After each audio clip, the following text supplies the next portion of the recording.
आज मैं आपको ये क्वेश्चन जो है सॉल्व करके बताऊंगी। और ये जो क्वेश्चन है ये मैंने क्लास 9 की मैथ्स की उस सैम्पल पेपर की बुक से लिया हुआ है। इंपॉर्टेंट क्वेश्चन है, ये क्वेश्चन बोर्ड एग्जाम में आ चुका है। तो देखिए क्वेश्चन क्या बोल रहा है।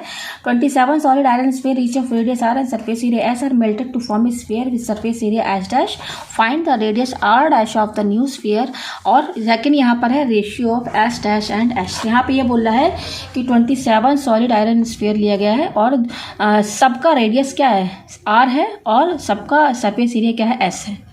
यहाँ पर 27 सॉलिड आयरन स्फीयर लिया गया, उसको मेल्ट करके एक नया स्फीयर बनाया गया। Are melted to form sphere, new sphere बनाया गया, ठीक है, दूसरा स्फीयर बनाया गया जिसका कि सरफेस एरिया एस डैश है।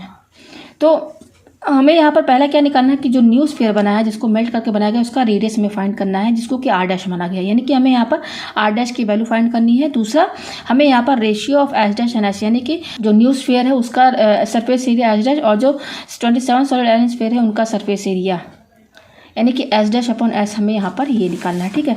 तो यहाँ पर देखिए 27 सॉलिड आयरन स्फीयर की बात की गई है। यहाँ पे स्फीयर का मतलब क्या है, 3 डायमेंशनल, यानी कि जैसे क्रिकेट बॉल होता है ना, वही एज्यूम कीजिएगा, वही शेप है स्फीयर का, ठीक है ना। तो यहाँ पर कितना 27 सॉलिड आयरन स्फीयर लिया गया। तो पहले मैं एक सॉलिड आयरन स्फीयर यहाँ बनाती हूँ।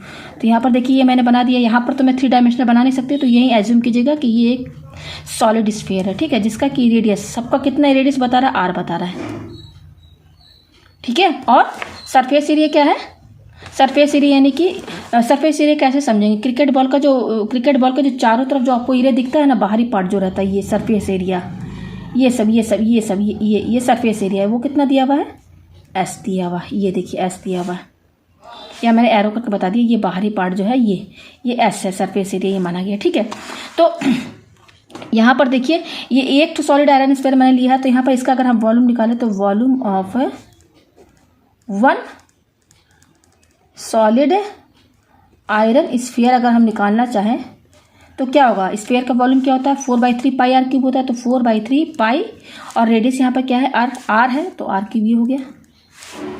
तो यहाँ पर तो केवल मैंने एक सॉलिड आयरन स्फीयर का वॉल्यूम निकाला है ना। तो यहाँ पर कितने इस तरह के आयरन स्फीयर यूज हुए हैं, 27। देखिए 27, तो देखिए मैं छोटा छोटा यहाँ बना दूँ, यहाँ पर इस तरीके से 27, ये देखिए 27, फिर यहाँ पर मैंने डैश डैश डैश कर दिया है ये, यानी कि यहाँ से शुरू करेंगे तो ये पूरा अंदर गिनेंगे, यहाँ डैश डैश से बीच में और भी स्फीयर है। टोटल कितने हैं, 27 सॉलिड आयरन स्फीयर। ये तो इस तरह का 27, इसी तरह का 27 लिया गया, इसको मेल्ट करके गला करके एक सिंगल स्फीयर बना दिया गया है। क्या बना दिया गया है, एक सिंगल स्फीयर, इसका की रेडियस क्या है, आर डैश। ये आपको समझ में आ गया, क्वेश्चन में यही बता रहा है ना कि इसको मेल्ट करके क्या बना दिया गया है, are melted to form a sphere with surface area S dash. तो देखिए ये जो नया स्फीयर बना है इसका सरफेस एरिया क्या बता रहा है, एस डैश है। और यहाँ पर फाइंड क्या करना है, radius r dash of new sphere. तो यही हमारा न्यू स्फीयर है जहाँ पर इसका रेडियस आर डैश बना गया। तो ये आर डैश हमें पहला ये निकालना है, और दूसरा हमें यहाँ पर क्या निकालना है, second S dash upon S निकालना है, ये रेशियो निकालना है, ये सेकंड है, सेकंड ये है। दूसरा हमें आर डैश निकालना है, फर्स्ट हमें क्या निकालना है, आर डैश निकालना है कि क्या वैल्यू होगी, ठीक है। तो चलिए क्वेश्चन को सॉल्व करते हैं। तो देखिए यहाँ पर एक आपको चीज़ यहाँ समझना, कॉन्सेप्ट क्लियर आपका होना चाहिए कि यहाँ पर इस तरह का, ये तो एक सॉलिड आयरन स्फीयर है, इसी तरह का 27 लिया गया। देखिए यहाँ बीच बीच में गैप यहाँ और भी, टोटल यहाँ पर गिनने पर 27 है, ये समझिएगा। तो इसको गला करके इन्होंने एक सिंगल न्यू स्फीयर बना दिया जिसका रेडियस आर डैश है और सरफेस एरिया है एस डैश, ठीक है। अच्छा अब यहाँ पर देखिए जो हमारा स्फीयर है सॉलिड है, किसका बना हुआ, आयरन का बना हुआ, मतलब पूरा उसमें आयरन अंदर है भरा हुआ, सॉलिड पूरा आयरन, एक स्फीयर में किसका बना हुआ, आयरन, पूरा आयरन भरा हुआ उसमें। अब इस तरह का 27 लिया गया है, तो मटेरियल इसमें क्या यूज हुआ, आयरन। तो अगर यानी कि पूरा जो मटेरियल इसमें लगा है टोटल आयरन, वही उसी को गला करके एक न्यू स्फीयर बना देगा, यानी कि जो टोटल जितना इसमें मटेरियल यूज हुआ वही मटेरियल इसमें भी यूज हुआ है। तो अगर हम इसका क्वांटिटी फाइंड करना चाहें कि क्या कितनी क्वांटिटी है टोटल आयरन की जो सॉलिड स्फीयर बनाने में यूज हुआ है, तो हम कैसे पता करते हैं, वॉल्यूम ही तो निकालते हैं ना। वॉल्यूम क्या बताएगा, अगर इस पूरे 27 सॉलिड आयरन स्फीयर को गला करके एक न्यू स्फीयर बनाया गया है, तो हम ये कह सकते हैं कि जो क्वांटिटी इसमें यूज हुआ है मटेरियल, वही सेम मटेरियल इसमें भी तो यूज हो रहा है ना। सेम ही मटेरियल यूज करके एक सिंगल स्फीयर बना गया है ना। तो हम ये कह सकते हैं ना कि इसका वॉल्यूम और volume of 27 solid iron sphere equal to volume of new sphere, यानी कि दोनों का वॉल्यूम तो सेम ही रहेगा ना। वॉल्यूम तो सेम रहेगा क्योंकि वही सेम ही क्वांटिटी इसमें यूज हो रही है, तो दोनों का वॉल्यूम तो सेम ही रहेगा। तो यहाँ पर हमें एक इक्वेशन यहाँ पर क्या मिला कि volume of 27 solid iron sphere equal to volume of new sphere. ये आपको समझ में आ गया? वॉल्यूम ऑफ न्यू स्फीयर, ये स्फीयर्स यहाँ लिखे 27 है ना, तो स्फीयर्स। ये इक्वेशन आपको कैसे आया, आपको समझ में आ गया? अच्छा, तो देखिए यहाँ पर हमने केवल एक सॉलिड आयरन स्फीयर का वॉल्यूम निकाला था, तो इसी तरह का 27 यहाँ पर यूज हो रहा है ना, यहाँ पर टोटल 27 यूज हो रहा है ना, उसको गला करके एक न्यू स्फीयर बनाया गया है ना, मेल्ट करके। यहाँ मेल्ट क्या लिख दूँ मैं, मेल्ट, ठीक है। तो वॉल्यूम निकालना है तो हमने तो केवल एक का निकाला है, तो 27 का कैसे निकलेगा? तो volume of 27 solid iron sphere कैसे निकलेगा? एक का ये वॉल्यूम है तो 27 में कितना होगा? इसमें जस्ट 27 इंटू ही तो करेंगे ना, 27 इंटू 4/3 पाई आर क्यूब, यही तो होगा ना। एक का वॉल्यूम ये है तो 27 सेम ऐसे ही यूज हुए हैं, तो 27 का कैसे निकालेंगे? 27 सॉलिड आयरन स्फीयर का वॉल्यूम कैसे निकालेंगे? जस्ट इसमें 27 इंटू कर देंगे तो ये आ गया। तो volume of 27 solid iron sphere हमने निकाल दिया। अब कितना है? 27 इंटू 4/3 पाई आर क्यूब, ये आया, equal to volume of new sphere. तो देखिए ये न्यू स्फीयर है, ये सब गला करके एक सिंगल स्फीयर बनाएगा, तो इसका वॉल्यूम क्या होगा? फॉर्मूला वही यूज होगा, 4/3 पाई आर क्यूब।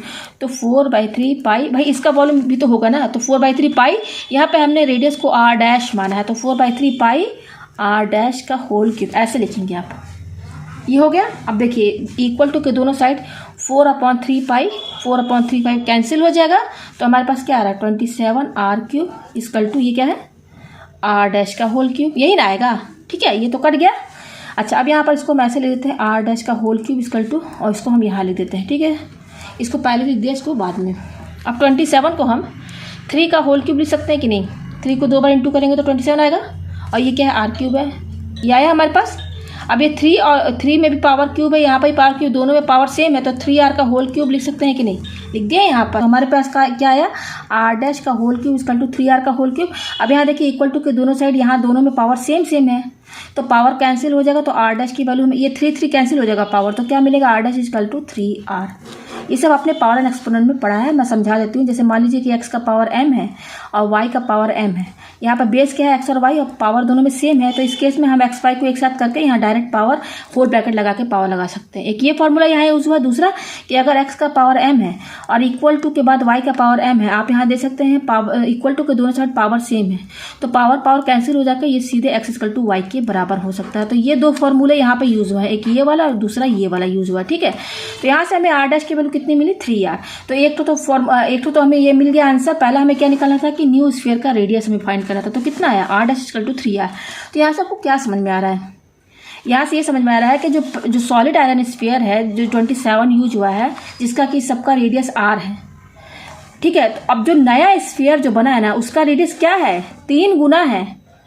मतलब इसका अगर मान लीजिए रेडियस 2 सेंटीमीटर है, तो जो नया इसी तरह का 27 सब सेम ही रेडियस स्फीयर यूज किया गया है, तो उसको मेल्ट करके एक सिंगल स्फीयर बनाएगा, तो उसका रेडियस कितना होगा? इससे क्या समझ में रहा? 3 गुना, यानी कि अगर ये 2 सेंटीमीटर है तो 2 में इसका 3 गुना, यानी कि 2 इंटू 3, यानी कि 6 सेंटीमीटर रेडियस होगा जो नया स्फीयर बनेगा, यानी कि 3r ये बता रहा है, 3 गुना है। जो छोटे छोटे 27 सॉलिड स्फीयर यूज हुए हैं, सबका रेडियस अगर r है, तो जो नया स्फीयर बना है उसका रेडियस क्या है? पहले वाले रेडियस का 3 गुना है।